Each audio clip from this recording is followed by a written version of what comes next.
Já ouviu a expressão Taylorismo? A expressão Taylorismo frequentemente é usada no sentido pejorativo, como se o Taylor tivesse feito um mal para a administração. Essa visão não é adequada. A visão não é adequada. O Taylor teve uma contribuição bastante significativa e valiosa para a administração ao seu tempo. Então, veja só, vamos falar então das teorias clássicas de administração, estamos falando delas, e nós dissemos que são três grupos principais. O grupo representado pela administração científica, que tem o Taylor como seu representante maior. O grupo representado pelo aquele que estuda as funções gerenciais, que tem o Fayol como seu representante. E o grupo que trata aí, que estudou a questão da organização, o processo de estruturação das organizações, a burocracia. É o maior representante que estudaremos. Então vamos ao Taylor, né? Falamos que a administração é uma ciência no estado da arte de hoje. A administração é uma ciência, uma tecnologia e uma arte, né? Então essa ideia da administração como ciência começou com o Taylor. O Taylor é que teve o primeiro movimento sistemático controlado de dar um caráter científico à administração. O Taylor, na verdade, ele não foi o criador da administração científica. Ele aproveitou todo um conjunto de ideias que estavam vigorando na sua época e deu um corpo de gestão científica àquilo e ficou consagrado como o pai da administração científica. O Taylor era uma pessoa de produção, ele era um engenheiro e o foco principal das ideias do Taylor é o trabalhador e o seu trabalho, né? Então ele focalizou tarefas e procurou botar racionalidade nas tarefas, fazer com que as tarefas fossem mais produtivas, que elas representassem menor gasto de recursos, que elas obtivessem mais da pessoa e assim por diante. Então este foi o grande enfoque do Taylor, tá certo? Trabalhando sempre na ideia do chão de fábrica, lá na fábrica. O Taylor era um homem de produção. Então, o Taylor não foi o criador da administração científica, vamos dizer assim, mas ele foi o grande representante, porque ele compilou as principais ideias. É uma criação, na verdade, coletiva, né, da época, naquele movimento. Então, existem alguns antecedentes ali, algumas condições que levaram à administração científica.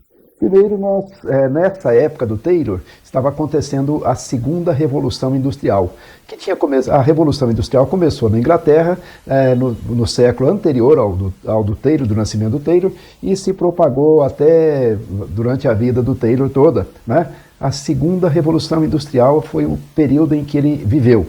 Houve um aumento significativo da produção, as cidades estavam crescendo, os transportes estavam se tornando cada vez mais eficientes e havia então muito mais viagem, as pessoas viajavam mais e as mercadorias circulavam mais.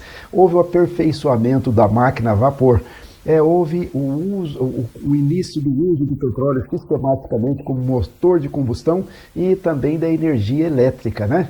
Havia igualmente um clima ainda de hostilidade entre os empreendedores, os empresários e os trabalhadores, né? Porque na primeira Revolução Industrial, principalmente na primeira metade, última metade do século XVIII e primeira metade do século XIX, houve muito conflito e as condições de trabalho eram muito ruins, muito desumanas, e aí, na verdade, se via todos os progressos da indústria, todos os progressos da melhoria de produtividade como um meio de controlar as pessoas e um meio de extrair, né, o salário das pessoas e ganhar dinheiro através das pessoas, digamos assim, né? A tal de mais-valia, né? O seu trabalho vale X, mas eu fico com uma parte dele aqui na produção e etc.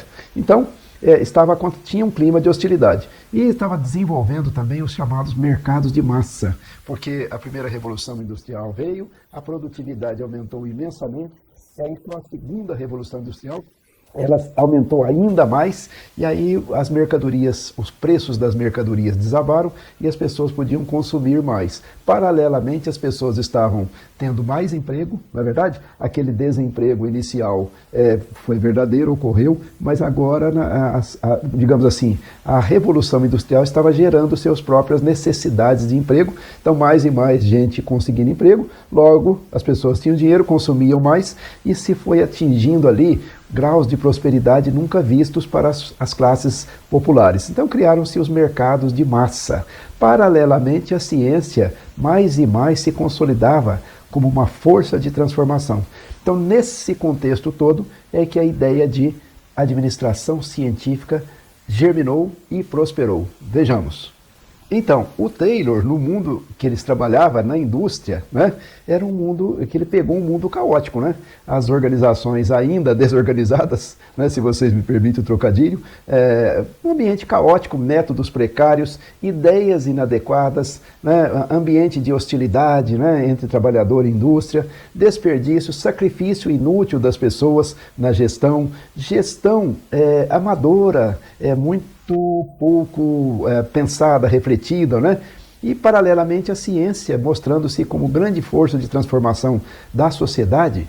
Então, nesse contexto aí, o Taylor viu a possibilidade de colocar uma ordem e racionalidade nesse caos através daquilo que ele, então, denominou administração científica.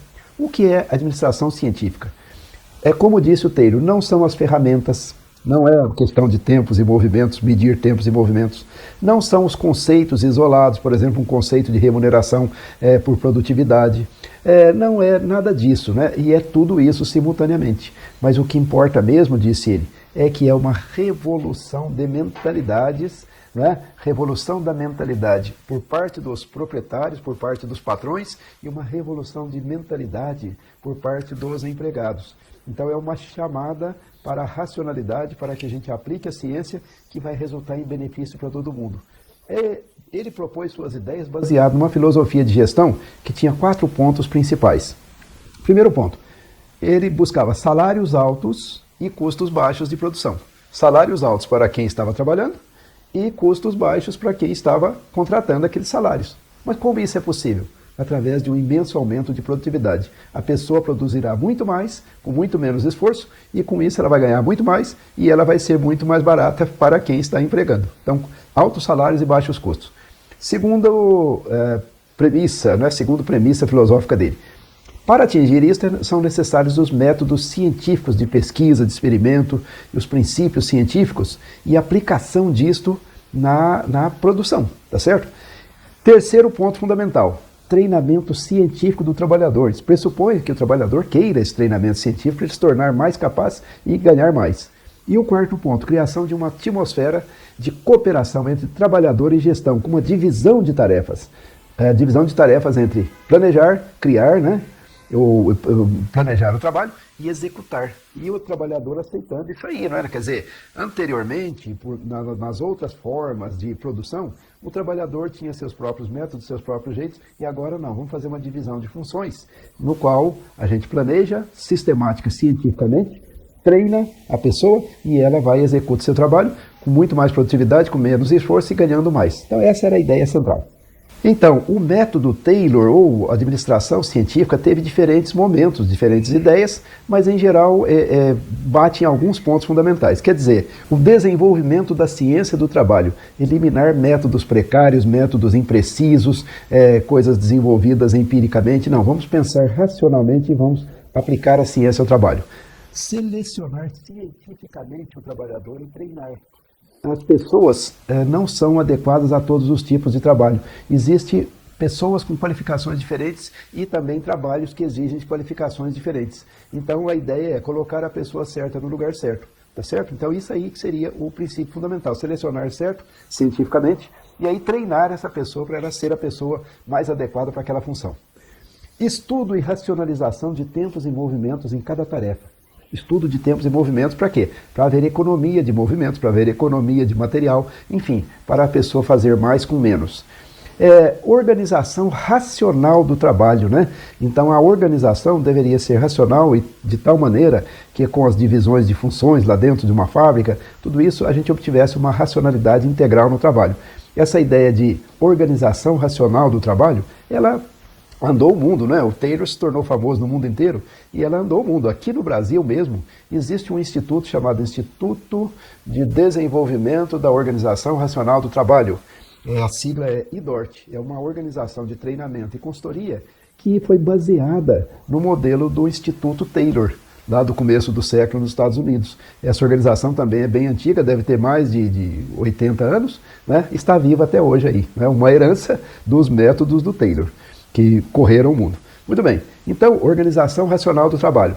Seleção das melhores práticas, o melhor jeito de fazer uma tarefa. Observar aquele trabalhador que tem a melhor técnica e usar a técnica dele, colocar a técnica dele como um padrão e aí treinar os outros nessa técnica dele. Mudanças na forma de remuneração para que haja incentivo, para que a pessoa se sinta motivada a trabalhar com mais, digamos assim, alegria ali no trabalho. Registro sistemático dos custos para eliminar desperdício, né? Apontar os custos da mão de obra, apontar os custos de materiais, verificar tudo isso certinho.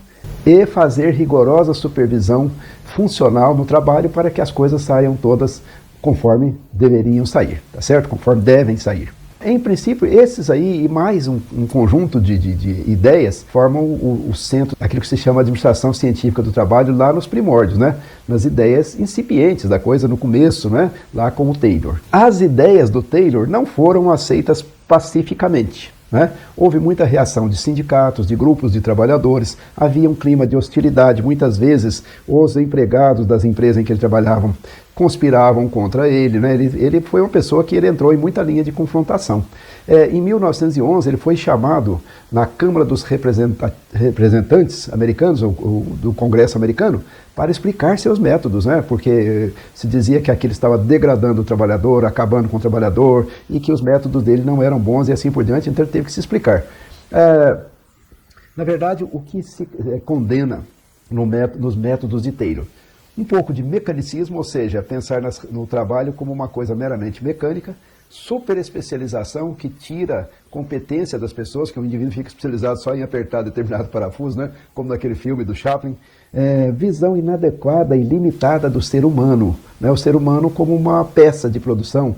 O que mais? Visão científica incipiente. Porque, na verdade, a ciência, aí, naquele momento, também tinha visões não perfeitas como tem hoje, né? Não tão adequadas, não tão desenvolvidas como tem hoje. E visão limitada da organização. Ele via a organização mais ali no âmbito do chão de fábrica, no âmbito do trabalho ali do operário propriamente dito, né?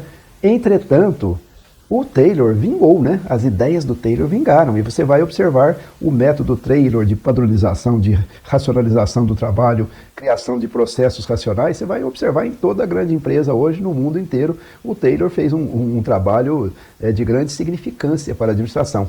Então ele está presente na vida moderna. A ciência da administração se desenvolveu significativamente nas últimas décadas, mas ali o chute, digamos assim, o chutezinho inicial da bola foi com o Taylor no seu conceito de administração científica. Não foi ele que criou, mas ele é o maior representante. Então isto é administração científica. E agora vamos ver mais um modelo de administração, que é o modelo do Fayol. Vamos lá então.